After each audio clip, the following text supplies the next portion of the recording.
ये आकाशवाणी है।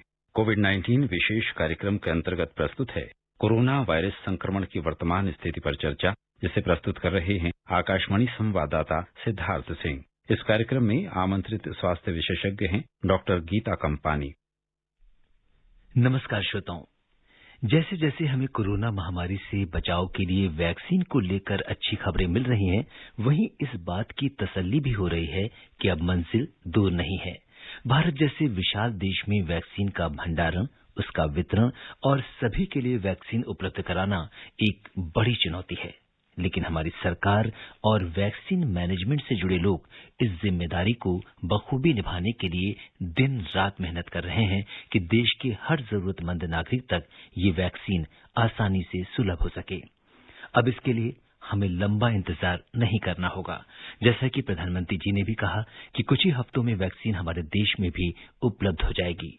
लेकिन जब तक ये वैक्सीन नहीं आ जाती, हमें बहुत ही धैर्य और संयम से रहना होगा। इसलिए हम आपसे यही कहेंगे कि आप मास्क लगाएं, 2 गज की दूरी बनाए रखें, साथ ही हैंड और फेस हाइजीन को बनाए रखें।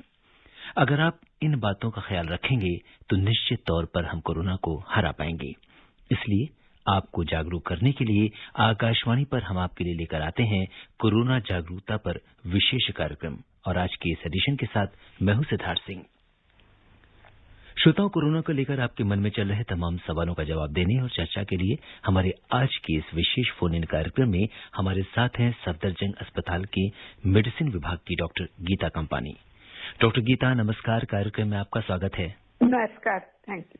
श्रोताओं, कोरोना से संबंधित सवाल हमारे आज के एक्सपर्ट से टोल फ्री नंबर 1800-115767 और 011-233-14444 पर पूछ सकते हैं।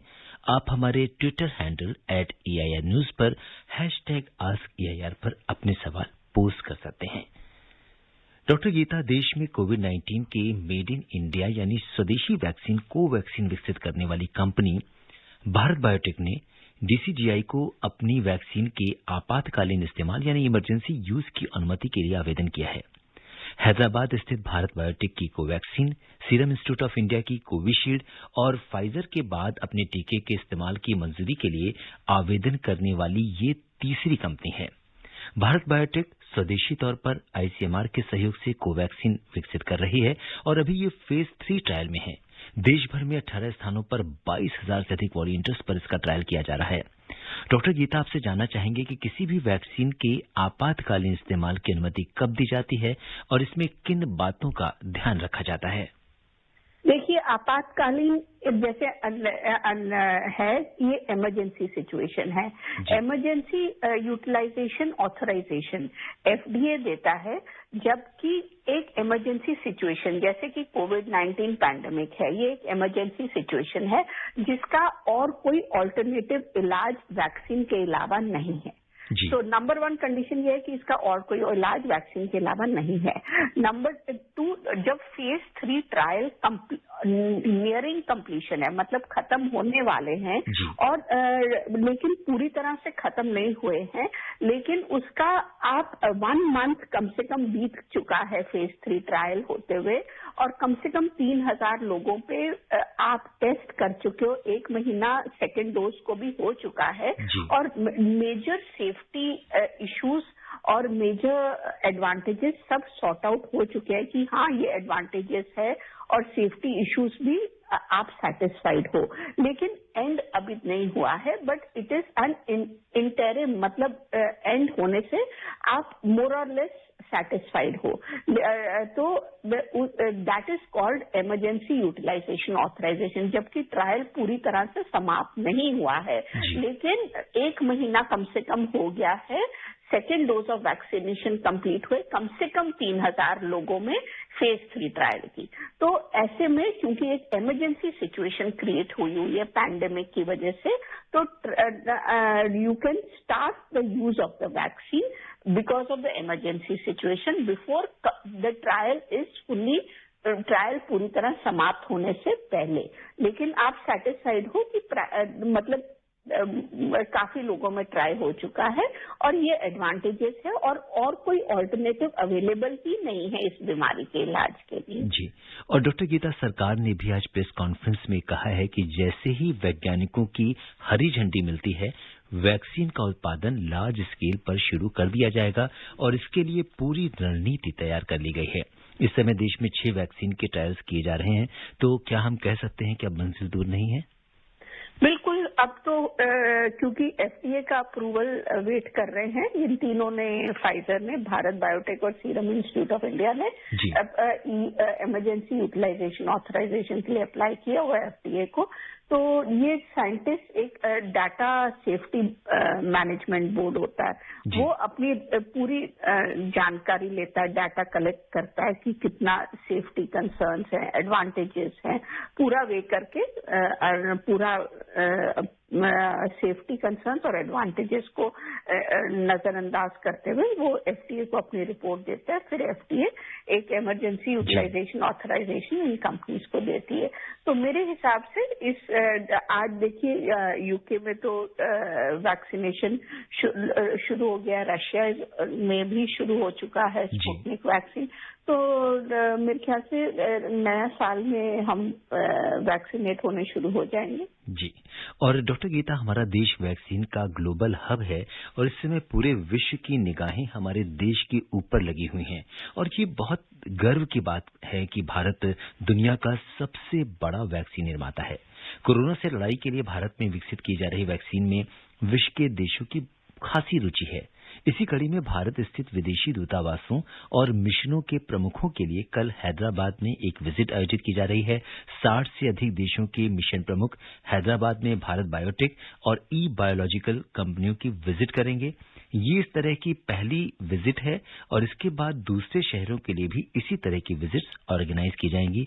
आप क्या कहेंगे? प्रधानमंत्री जी भी पहले 3 प्लांट्स का दौरा कर चुके हैं और अब हमारे जो विदेशी राजदूत हैं, जो रिप्रेजेंटेटिव्स हैं, जो हेड ऑफ मिशंस हैं, उनको इस तरह से हम यहाँ पे हैदराबाद ले जा रहे हैं, अपने देश में जो वैक्सीन की प्रगति है उसके बारे में बता रहे हैं। हाँ जी, देखिए क्योंकि उन्होंने देखने हैं सेफ्टी कंसर्न्स, इसकी मैन्युफैक्चर के, इसके एडवांटेजेस के, इसके डिसएडवांटेजेस, सेफ्टी कंसर्न्स हैं कि नहीं, तो इसलिए और कितने लार्ज स्केल पे इम्यूनाइजेशन की जा सकती है, कितनी डोजेस बनाई जा सकती है, क्योंकि 2 डोजेस चाहिए हर इंडिविजुअल को वैक्सीनेट करने के लिए, जिसमें हर 2 डोजेस में गैप होगा 3 से 4 हफ्ते का। तो इतनी डोजेस कितनी प्लांट मैन्युफैक्चर कर सकता है और safety concerns of the plant हैं, तो ये सब देखने के लिए वैज्ञानिकों को पूरी चीज तरह से अपनी तसल्ली करनी पड़ती है, जबकि वो एफडीए को अपनी रिपोर्ट दे सकें। जी। और यहाँ पे आपसे एक WHO की रिपोर्ट के बारे में भी चर्चा करेंगे, जिन्होंने कहा है, वर्ल्ड हेल्थ ऑर्गेनाइजेशन ने, कि कोरोना वायरस को फैलने से रोकने के लिए दुनिया भर में जो मैंडेटरी वैक्सीनेशन है इसकी जरूरत नहीं है। सभी के लिए ये मैंडेटरी नहीं होना चाहिए। देखिए, सभी के लिए मैंडेटरी नहीं होना चाहिए। I don't know, I am not aware of this. जी। और आपसे ये जानना चाहेंगे कि जिस तरह से जो वैक्सीन है, इसके लिए जो कोल्ड चेन मैनेजमेंट है, वैक्सीन को आम लोगों तक पहुंचाने के लिए बहुत बड़ी प्रक्रिया जुड़ी हुई है, कितना आप इसे चुनौतीपूर्ण मानती हैं और इसके लिए क्या सावधानियां रखनी पड़ती हैं? देखिए, ये तो बहुत बड़ी चुनौती है। जैसे फाइजर की वैक्सीन है, उसको -70 डिग्री सेंटीग्रेड में रखना है। अब -70 डिग्री सेंटीग्रेड ये टेम्परेचर ऑर्डिनरी रेफ्रिजरेटर में नहीं होती है, और प्लस उसको विदिन 5 डेज यूज करना है ट्रांसपोर्ट मतलब खरीदने के बाद। तो ये बहुत बड़ी चुनौती है कोल्ड चेन को मेंटेन करना, -70 डिग्री सेंटीग्रेड पे उसको रखना, ट्रांसपोर्ट करना, विदिन 5 डेज यूटिलाइज करना। तो ये बहुत बड़ी चुनौती है। बाकी ये जो भारत बायोटेक और सीरम इंस्टीट्यूट ऑफ इंडिया, इनकी -70°C नहीं है, but cold chain definitely involve है। तो ये चुनौती तो रहती है। जैसे पोलियो वायरस में भी वायरस इनएक्टिवेट हो जाता है अगर कोल्ड चेन नहीं मेंटेन हो, तो ये तो चुनौती रहेगी। उसके लिए स्पेशल किट चाहिए होगी कि कोल्ड चेन मेंटेन की जा सके। जी, और इस बीच बहुत सारे कॉलर्स हैं जो आपसे सवाल करना चाहते हैं। सबसे पहले हम रुख करेंगे गुजरात में जामनगर का, जहां से सरला बेन हमारे साथ कार्यक्रम में जुड़ गई हैं। हेलो सरला बेन, नमस्कार। नमस्कार जी, कार्यक्रम में स्वागत है, अपना सवाल पूछिए। हेलो जी मैम। हाँ जी। हाँ, आने वाली वैक्सीन की साइड इफेक्ट क्या होगी? क्या प्रत्येक वर्ष लगानी पड़ेगी? जी डॉक्टर गीता, जो वैक्सीन आने वाली है, क्या इसे हर साल हमें लगवाना होगा या इसकी जो इफेक्टिविटी है वो कितने दिनों तक ये कारगर रहेगी? ये अभी तक इन्होंने एग्जैक्टली बताया नहीं है, बट मेरे ख्याल से हर साल तो लगानी पड़ेगी, क्योंकि जैसे इन्फ्लुएंजा वैक्सीन भी हर साल लगानी पड़ती है। तो अभी एग्जैक्टली यही आया है कि डोजेस 2 लगानी पड़ेंगी, जिनमें गैप डोजेस में होगा 3 से 4 हफ्ते। और अब कितनी देर इसकी एफिकेसी रहती है और किस इंटरवल पे रिपीट करनी पड़ेगी, ये एग्जैक्टली डोज शेड्यूल आया नहीं है। जी, और डॉक्टर गीता, जहां पूरी दुनिया में कोविड के मामले बढ़ रहे हैं, वही हमारे देश में इसके नए मामलों में लगातार गिरावट दर्ज की जा रही है, जो एक अच्छा संकेत है। इसलिए ऐसे में अगर हम आपसे बात करें, पब्लिक पार्टिसिपेशन यानी हम नागरिकों की जिम्मेदारी और ज्यादा बढ़ जाती है। आपसे जानना चाहेंगे कि कोरोना की रोकथाम में आम लोगों की जो भूमिका है वो कितनी महत्वपूर्ण है? बहुत महत्वपूर्ण है, क्योंकि देखिए जैसे अभी फेस्टिवल टाइम आया था, दिवाली का, दशहरा, हमने देखा था अचानक केसेस कितने बढ़ गए हैं, क्योंकि लोगों ने जो सतर्कता थी वो छोड़ ही दी थी। सब लोग मार्केट में ऐसे घूम रहे थे जैसे कुछ बीमारी है ही नहीं, सोशल डिस्टेंसिंग नाम की कोई चीज नहीं थी, मास्क भी नहीं पहने हुए थे लोगों ने। तो सब, जबकि सरकार बार बार बोल रही है, इतने एडवर्टाइजमेंट भी आ रही है टेलीविजन पे कि आप मत जाइए इतना मार्केट, लेकिन फिर भी लोग ऐसे मार्केट्स में घूम रहे थे। तो हमने देखा केसेस अचानक बहुत बढ़ गए थे। तो उसके बाद जैसे फेस्टिवल्स खत्म हुए हैं, तो हम देख रहे हैं बहुत रैपिडली गिरावट आ रही है केसेस में, और नंबर ऑफ डेथ्स भी कम हो रही हैं। तो ये बहुत पॉजिटिव साइन है। तो ये सिर्फ हमारी अपनी सतर्कता के कारण है कि लोग कितना प्रिवेंशन लेते हैं, सोशल डिस्टेंसिंग मेंटेन करते हैं और मास्क डालते हैं। तो जब वो नहीं मेंटेन होगी तो केसेस राइज होते हैं। तो अब जो फॉल हो रहे हैं इसीलिए है क्योंकि लोगों ने मार्केट जाना कम कर दिया है। और फिर पोल्यूशन लेवल्स भी बीच में दिवाली के टाइम पे स्टबल बर्निंग के कारण बहुत ज्यादा हो गए थे, तो उसके कारण भी केसेस बढ़ गए थे। अब वो पोल्यूशन भी थोड़ी सी कम हुई है, तो इसलिए भी केसेस सेटल हो रहे हैं। जी, और जो श्रोता हमसे अभी भी जुड़े हैं उन्हें हम बता दें कि कोरोना जागरूकता श्रृंखला के आज के इस विशेष कार्यक्रम में श्रोताओं के सवालों का जवाब दे रही हैं सफदरजंग अस्पताल की मेडिसिन विभाग की डॉक्टर गीता कंपानी। और डॉक्टर गीता, अब हम रुख करते हैं गुजरात के बाद राजस्थान के बाड़मेर का, जहां से जीठामल जी हमारे साथ कार्यक्रम में जुड़ गए हैं। हेलो हेलो हाँ जी, नमस्कार, कार्यक्रम में स्वागत है, अपना सवाल पूछिए। मेरा प्रश्न ये है कि जो न्यूज पेपर होता है ना, इसमें कितनी संभावना कोविड-19 के फैलने की? जी डॉक्टर गीता, इस समय अगर हम देखें तो न्यूज़पेपर्स या समाचार पत्र जो हैं, बहुत सारे लोग ऐसे हैं जो अब समाचार पत्र नहीं ले रहे हैं, या जिन्हें चाहिए तो वो सावधानी के साथ इसका उपयोग कैसे करें, क्योंकि ये बहुत ही इम्पोर्टेंट है। और अगर हम समाचार पत्र ले रहे हैं उसके लिए क्या सावधानी रखनी चाहिए? देखिए, समाचार पत्र आप ले सकते हैं, क्योंकि ये जरूर है कि जो वायरस है वो ऑब्जेक्ट्स पे भी रह सकता है। अगर किसी संक्रमित इंसान ने जो संक्रमित है उसने अपने हाथों से किसी चीज को छुआ है, तो वो वायरस उससे उस ऑब्जेक्ट पे या उस वस्तु पे 9 दिन तक रह सकता है, डिपेंड करता है किस तरह की वस्तु है। लेकिन न्यूज़पेपर पे उसका रहना, एक संक्रमित आदमी जिसने छुआ हो, ये बहुत अनलाइकली है। तो अब मैं आपको यही राय दूंगी, आप समाचार पत्र ले सकते हैं और पढ़ सकते हैं। आप इतना आप सिर्फ अपना उसको पढ़ के अपना हाथ धो लीजिए, हाथ सैनिटाइज कर लीजिए। लेकिन समाचार पत्र से इन्फेक्शन होना बहुत ही रिमोट पॉसिबिलिटी है। उससे और कई तरीके हैं जिससे चांसेस ज्यादा है, उनमें आप प्रिकॉशन लीजिए, वो ज्यादा जरूरी है। जी, और समाचार पत्र पढ़ने के साथ साथ अपना हाथ मुंह पे ना लगाएं, जिससे कि इन्फेक्शन का किसी तरह का खतरा ना हो। हाथ मुंह पे मत लगाएं, मास्क डाल लें, क्योंकि मास्क डालने से ये भी होता है, तो इन्फेक्शन प्रिवेंट होती है, दूसरा ये भी होता है कि आपका हाथ आप मुंह नाक पे नहीं जा सकता। जी बिल्कुल डॉक्टर गीता, ये बात आपने बहुत अच्छी कही, क्योंकि कई बार जहां मास्क लगाने की जरूरत नहीं, घर पे भी कभी हम ऐसा काम कर रहे होते हैं, तो मास्क हमें हर बार याद दिलाता है कि आपको अपना हाथ मुंह पर नहीं ले जाना है, और फेस हाइजीन के लिए ये बहुत जरूरी है। बिल्कुल। और अब हम रुख करते हैं बड़ौद का, जहां से महेश शर्मा जी हमारे साथ कार्यक्रम में जुड़ गए हैं। महेश जी नमस्कार। नमस्कार जी। जी पूछिए, क्या जानना चाहते हैं? मैं जानना चाह रहा जी, सबसे पहले वैक्सीन किनको मिलेगी और ये कैसी जो है, कब तक इसकी संभावना है जो कामयाब रहेगी? जी डॉक्टर गीता, जो वैक्सीन को लेकर जैसा कि प्रधानमंत्री जी ने अपनी पिछली बैठकों में भी ये कहा है कि इसके लिए जो प्रायोरिटी ग्रुप्स हैं उनके बारे में उन्होंने बात की थी कि इसके बारे में वो सारा डिसाइड हो रहा है, अभी निश्चित नहीं है।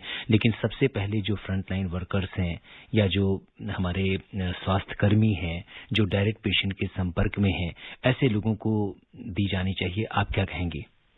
बिल्कुल, ये डिसाइड हुआ है कि हेल्थ केयर वर्कर्स जो पेशेंट्स के साथ डील कर रहे हैं, जो सबसे ज्यादा रिस्क पे हैं, फर्स्ट कैटेगरी उनकी होगी, और फिर जो बूढ़े व्यक्ति हैं, जो सीनियर सिटीजन्स हैं, वो सेकंड कैटेगरी या वो भी प्रायोरिटी लिस्ट में है। और जो पेशेंट्स जिनके कोमॉर्बिडिटीज हैं, जैसे दिल की बीमारी है, हृदय रोग है, डायबिटीज है, कैंसर की बीमारी है, कैंसर की दवाई ले रहे हैं, वो इम्यूनिटी उनकी कॉम्प्रोमाइज्ड है, वो भी प्रेफरेंस उनको दी जाएगी। जी, और अब हम रुक करते हैं बलरामपुर से, जहां से हमारे साथ कार्यक्रम में शारदा प्रसाद जी जुड़ गए हैं। हेलो शारदा जी नमस्कार। हेलो जी नमस्कार जी, स्वागत है आपका। सवाल पूछिए सर। वो वृद्धों के लिए जी कोविड से किस तरीके से जी बचाव किया जाए? बिल्कुल डॉक्टर गीता, जैसा कि हम देखते हैं कि सरकार के जो भी दिशा निर्देश आते हैं उसमें 10 साल से कम उम्र के बच्चे और जो वरिष्ठ नागरिक हैं उनके लिए ये विशेष तौर पर लिखा रहता है कि उन्हें घर पे ही रहना चाहिए और उनके प्रति हमें ज्यादा सतर्क रहने की जरूरत है। आप क्या कहेंगे, कैसे वो अपना बचाव करें? देखिए, बचाव करने के तो यही 3 तरीके हैं, सोशल डिस्टेंसिंग, मास्क और हैंड सैनिटाइजेशन। तो चाहे आप वृद्ध हैं या बच्चे हैं, आप क्राउडेड प्लेसेस, मार्केट प्लेसेस में उनको यही एडवाइस होगी कि क्राउडेड प्लेसेस में मत जाएं। बच्चे एक दूसरे के साथ ना खेलें, ये भी बहुत मुश्किल होता है, और मास्क डाल के खेलें, ये भी मुश्किल होता है। तो लेकिन जब तक ये पैंडेमिक चल रही है, ऑनलाइन गेम्स खेलने या बाहर पार्क्स में ना जाएं, क्योंकि बहुत सारे लोग ऐसे घूम रहे हैं जो एसिम्प्टोमेटिक हैं या माइल्ड इन्फेक्शन है, जिनका उनको खुद भी पता कि वो इन्फेक्शन कैरी कर रहे हैं। तो ऐसे लोगों से जब वो अगर उन्होंने मास्क नहीं डाला है, आपने नहीं डाला है, तो इन्फेक्शन के चांसेस हो जाते हैं। तो वृद्धावस्था में जब तक बहुत जरूरी ना हो तो घर से ना निकलें, और सोशल डिस्टेंसिंग निकलना है तो सोशल डिस्टेंसिंग मेंटेन करें और मास्क डाल के मेंटेन करें, और घर पे वापस आके अपने हैंड सैनिटाइज जरूर धो लें, और 70% अल्कोहल बेस्ड सैनिटाइजर से सैनिटाइज करें। जी, और अब हम रुक करते हैं उत्तर प्रदेश में मुरादाबाद का, जहां से मकसूद हुसैन जी कार्यक्रम में हमारे साथ जुड़ गए हैं। मकसूद जी नमस्कार। मकसूद जी, आपको हमारी आवाज आ रही है? हेलो, नमस्कार सर जी, सवाल पूछिए अपना। जी, मेरा 2-3 सवाल है सर। जैसे वैक्सीन 5 कंपनियां बना रही हैं, तो इसका सभी का साथ एक सा है, और ये इंजेक्शन द्वारा या टैबलेट द्वारा या पूंजी की पूंजी में तरह कैसे दी जाएगी, ये कितने एमजी में एक जने के लिए है जी। और दूसरा सवाल ये है सर, जो मरीजों की संख्या कम हुई है, तो क्या वायरस कम हुआ है या ये सुरक्षित दूरी का परिणाम है हमारे लिए? जी, तो डॉक्टर गीता, सबसे पहले तो इनका ये सवाल लेते हैं कि जो वैक्सीन हम बना रहे हैं ये हमें किस फॉर्म में दी जाएगी? क्या ये ओरल वैक्सीन होगी या एक इंजेक्शन के फॉर्म में होगी? ये किस तरह की वैक्सीन नहीं, ये इंजेक्शन के फॉर्म में होगी, ओरल फॉर्म में नहीं है। ये इंजेक्शन लगेगा, 2 डोजेस होंगी, दोनों डोजेस के बीच में 3 से 4 हफ्ते का गैप होगा।